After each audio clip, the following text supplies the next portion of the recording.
कैसे हम रिलेट करते हैं उसको हम लोग देखेंगे कि क्या डिफरेंस है इन दोनों में।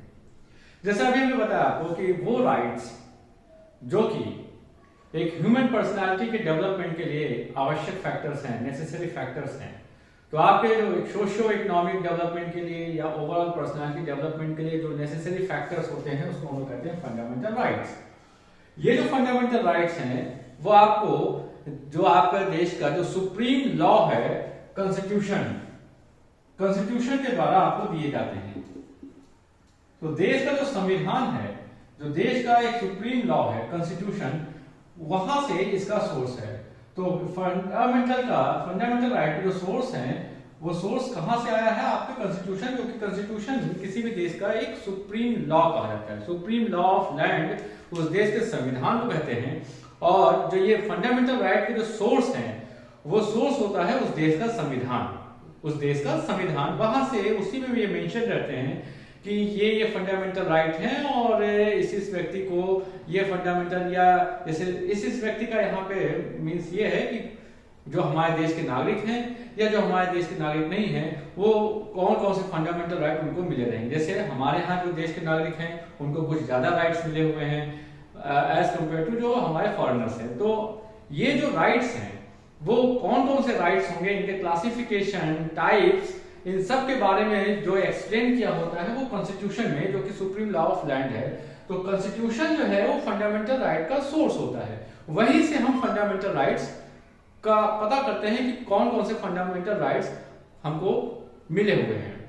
तो दो बातें हो गई। फंडामेंटल राइट्स ऐसे फैक्टर्स हैं जो कि किसी ह्यूमन पर्सनालिटी के लिए नेसेसरी फैक्टर्स हैं, नेसेसरी कंडीशंस हैं। और इनका सोर्स कहां से होता है? इनका सोर्स होता है आपके देश का supreme law, that is constitution. तो ये एक ऐसे फैक्टर हैं जो कि आपकी पर्सनालिटी डेवलपमेंट के लिए नेसेसरी रिक्वायरमेंट्स हैं और इनका सोर्स होते हैं कॉन्स्टिट्यूशन, पहली चीज। जबकि ह्यूमन राइट्स क्या है? वो राइट्स हैं जो कि किसी भी व्यक्ति को उसके ह्यूमन होने के कारण उसको प्राप्त हैं। सो ये राइट बीइंग ह्यूमन, आपको ये राइट्स प्राप्त हैं। आपने जो एक ह्यूमैनिटी में जो जन्म लिया है, आपने बर्थ लिया है, ह्यूमन जो रेसेस है, स्पीशीज है, उस स्पीशीज में, उस नस्ल में, रेसेस में आपने जन्म हुआ है। तो बीइंग ह्यूमन जो आपको राइट्स प्राप्त हैं उसको हम लोग कहते हैं ह्यूमन राइट्स। और ये क्या होते हैं? बाय बर्थ होते हैं।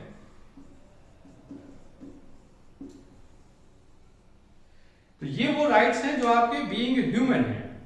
सो ऑब्वियसली अगर मैं ह्यूमन बीइंग हूं और मुझे कुछ राइट्स, ऐसे राइट्स हैं जो बीइंग ह्यूमन मुझे मिले हुए हैं, तो इसका रेगुलेशन उस देश के कॉन्स्टिट्यूशन से नहीं होगा। ऐसा नहीं होगा कि मेरे कुछ राइट्स जो ह्यूमन राइट्स हैं वो बीइंग ह्यूमन होने के कारण मुझे प्राप्त हैं और वो सिर्फ राइट जब तक मैं इंडिया में हूं तब तक रहेंगे, लेकिन जैसे ही मैं यूएस में जाऊंगा तो वो खत्म हो जाएंगे। तो ह्यूमन राइट्स का जो स्कोप है वो ब्रॉडर होता है, वो इंटरनेशनल होता है, वो राइट्स इंटरनेशनल लेवल पे रहते हैं। और ये जो फंडामेंटल राइट्स हैं वो उनका सोर्स किसी देश का सुप्रीम लॉ कॉन्स्टिट्यूशन है, इसीलिए उसकी जो बाउंड्री होती है वो एक नेशनल लेवल की होती है। तो पहला ये फैक्टर्स कैसे फैक्टर हैं जो कि आपकी पर्सनालिटी डेवलपमेंट के लिए नेसेसरी फैक्टर्स है। इनका सोर्स क्या है? कॉन्स्टिट्यूशन है, उस देश का सुप्रीम लॉ ऑफ लैंड। जबकि ये वो राइट्स हैं जो कि आपको बीइंग ह्यूमन होने के कारण प्राप्त हैं, पहली चीज। और इनका जो स्कोप है वो सिर्फ देश की किसी सीमा नहीं होती बल्कि उससे बढ़ के इंटरनेशनल बाउंड्री में भी आपके ये कवर होते हैं। दूसरी बात, कुछ ह्यूमन राइट्स ऐसे होते हैं जो कि आपके फंडामेंटल राइट्स के रूप में भी होते हैं। इसीलिए वो राइट्स क्या होंगे? वो देश के नागरिक को भी प्राप्त होंगे और जो बाहर के फॉरेनर्स लोग हैं उनको भी प्राप्त होंगे। फॉर एग्जाम्पल, जैसे आपका एक राइट है जो आपका मेंशन है fundamental right, article 20 and 21, article 20 and 21, right to life and personal liberty. तो राइट टू लाइफ, जीने का अधिकार, ये आपका राइट, ऐसा राइट है जो आपका ह्यूमन राइट है। सो कुछ फंडामेंटल राइट ऐसे हैं जो आपके ह्यूमन राइट की तरीके से भी हैं। तो ह्यूमन राइट्स, जैसे मैंने कहा जीने का अधिकार, वो मेरा अधिकार जब तक मैं अपने देश में हूं, भारत में हूं, तब भी वो राइट है, और चाहे मैं साउथ अफ्रीका में हूं फिर भी मेरा वो राइट बना रहेगा। तो आर्टिकल 20 का जो फंडामेंटल राइट के रूप में हमारे यहाँ कॉन्स्टिट्यूशन में है, वो राइट ह्यूमन राइट में भी क्लासिफाइड है। तो कुछ फंडामेंटल राइट ऐसे हैं जो ह्यूमन राइट की तरीके से भी हैं, लेकिन सारे ह्यूमन राइट्स फंडामेंटल राइट्स नहीं हैं। तो एक पहला अंतर, ये एक नेसेसरी फैक्टर्स है पर्सनालिटी डेवलपमेंट के लिए। ये आपके ऐसे फैक्टर्स हैं जो राइट्स हैं जो आपको बीइंग ह्यूमन में बर्थ होने के कारण आपको प्राप्त है। दूसरी चीज, इनका सोर्स क्या है? आपका कॉन्स्टिट्यूशन है।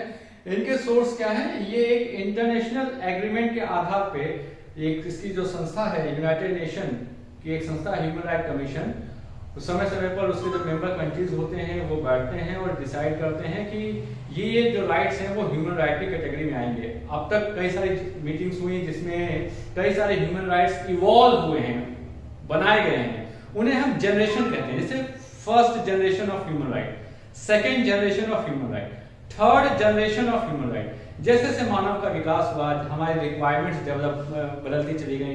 जब हम शुरुआत में थे तो हमारी सिर्फ आवश्यकता ये थी, बेसिक जो नीड्स थी, खाना मतलब फूड सिक्योरिटी, फिर एक शेल्टर रहने का हो जाए, तो हमारी रिक्वायरमेंट सिर्फ फिजिकल रिक्वायरमेंट हुआ करती थी, फिजियोलॉजिकल जो हमारी नीड होती थी, खाना पीना रहने के लिए। तो उस राइट्स को हम लोग कहते थे फर्स्ट जनरेशन ऑफ राइट। फिर हम लोग धीरे से आगे की जनरेशन में मूव किए 70s 80s में, जब हम लोगों ने खाने पीने से बेहतर रही क्वालिटी ऑफ लाइफ पे फोकस करना शुरू किया, तो वो second generation of need human rights हो गए। और हम लोग मॉडर्नाइज हुए और पोस्ट मॉडर्निटी जो 90s के बाद का पीरियड है उसमें हम थर्ड जनरेशन, जिसमें हम कल्चरल राइट की बात करने लगे। तो कल्चरल राइट्स, रिलीजियस राइट, उन सब की बात करने लगे, तो वो third generation of human right. तो ये जनरेशंस में डेवलप हुए हैं और इनको डेवलप करने के लिए मीट होती है यूनाइटेड नेशन इंटरनेशनल मीट होती है जो यूएन के अंडर में होती है। इनका सोर्स देश का संविधान है। ऑब्वियसली जब देश का संविधान फंडामेंटल राइट का सोर्स है, हर देश का अपना अपना संविधान है, तो इनके नंबर्स भी अलग अलग होंगे। बट जो ह्यूमन राइट के रूप में क्लासिफाई हैं वो ऑल ओवर नेशन सभी के लिए एक जैसे हैं।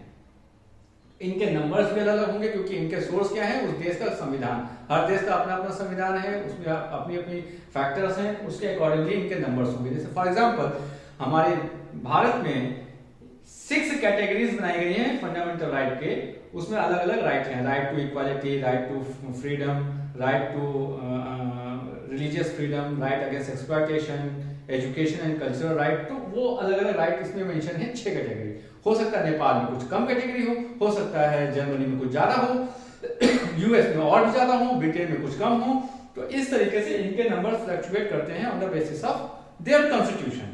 ये जो है ये एक इंटरनेशनल संस्था के द्वारा इनके डिसाइडेड होता है, इसलिए इनके जो जनरेशंस हैं, जो टाइप ऑफ ह्यूमन राइट है वो लगभग एक जैसे रहते हैं। ऑब्वियसली अगर हमारे फंडामेंटल राइट वायलेट होते हैं तो हम देश की जो सर्वोच्च संस्था, जो न्यायिक संस्था है, हाई कोर्ट, जैसा भी देखा 226 और आर्टिकल 32, उसमें हम सुप्रीम कोर्ट के पास जा सकते हैं। जबकि ह्यूमन राइट का अगर वायलेशन होता है तो इसके वायलेशन में हमारे पास यूनाइटेड नेशन की इंटरनेशनल संस्था है, तो इसका जो स्कोप है वो इंटरनेशनल है।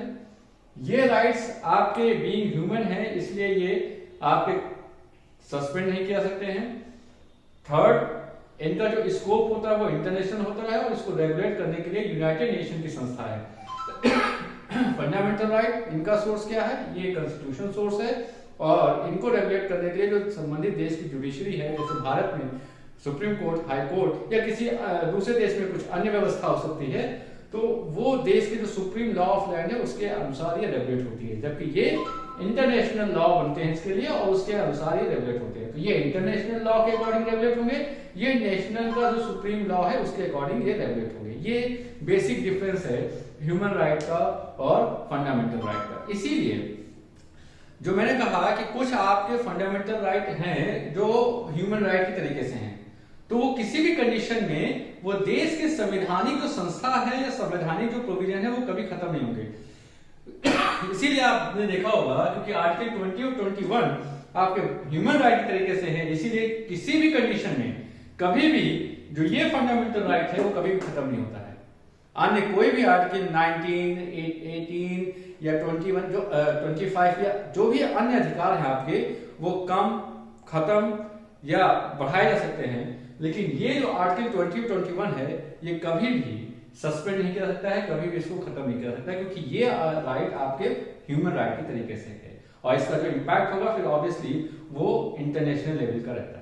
ये बेसिक डिफरेंस है ह्यूमन राइट और फंडामेंटल राइट के बीच में। मुझे उम्मीद है कि आपको कुछ कुछ क्लैरिटी आई होगी। फंडामेंटल राइट, इसका सोर्स देश का संविधान होता है।